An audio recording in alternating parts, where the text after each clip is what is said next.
Gözlerinde hastalığın yapan profilaktika metodlarını var nasıl durgutma nişanlı doktor-oftalmolog Vladimir Ivanov. O anlattı nice var nasıl durgutma problemi gözlerin hastalığından yaşamanın türlü etaplarında. Hep öyle o anlattı ne o zamandaşta ilaçlamak metodları hem profilaktikalar var bün hem de nice onlar yardımcı olurlar koruma gözlerini çok yıllara.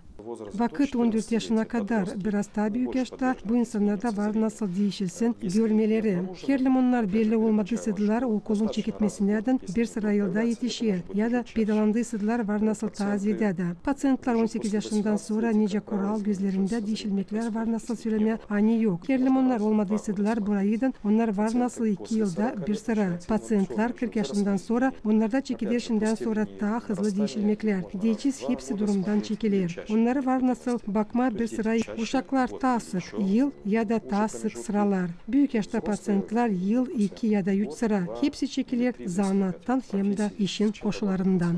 86 yaşında patsiyentka geçirdiği yaşamasında alezden şaşılacak kişi ondan sonra nice operasyon gözüne yaptı. Çok yılların süresinde o kataraktılan güreşti. Ondan sonra nice kararladı operasyon yapma diyene onun yaşaması hepten değişti. O gene çekitti dünyayı görme açık hem de duydu nasıl önemli görme diyeni hem de anladı ne kadar çok o kaybetti. Geri çevirmeye görmeyi alezden ona diyene oldu bir büyük kısmet gibi.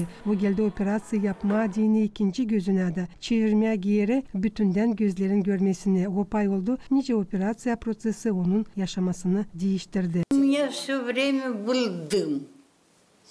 Ben de her zaman önümde tütündü. Hem içeride hem dışarıda. Dışarıda sahipten prostu. Ben yolu geçemezdim. Korkardım maşinalardan. Hepsinden korkardım. Beni öyle duygular kaplardılar. Hani ben hiç yaşamayı istemerdim. Söylerdim. Ben şimdiden sonra 86 yaşındayım. Daha hızlı ölmeyi isterim. Zamandaştaysa ben daha 10 yıl yaşayacaktım ya da taziydim.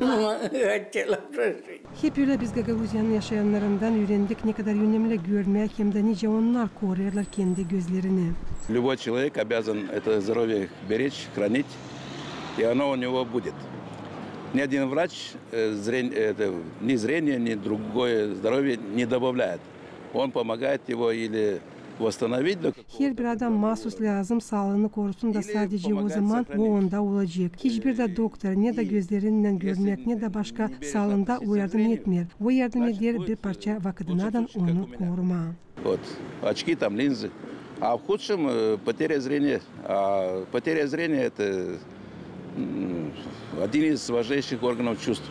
İnformasiya tazide işitmekten gelir, görmek bu başka. Ta az telefonlarda oturma lazım, hem de gadgetlarda. Ta küçüklüğünden sınaşırlar uşaklar bu işe 3-4 yaşında onlar şimdiden sonra aktif kullanırlar onları. Treti, önemli elbette. Niçin ki ben hiç görmüyorum, ben hiç sizin suratınızı da görmüyorum. Yakın 80% görme sorularını var nasıl durgutma ya da ilaçlama yerken yapan diagnostikayı hem de zamandaşta ilaçlamak metodlarını. Moldova devletinde her bir üçüncü yaşayanında var problema gözlerinde.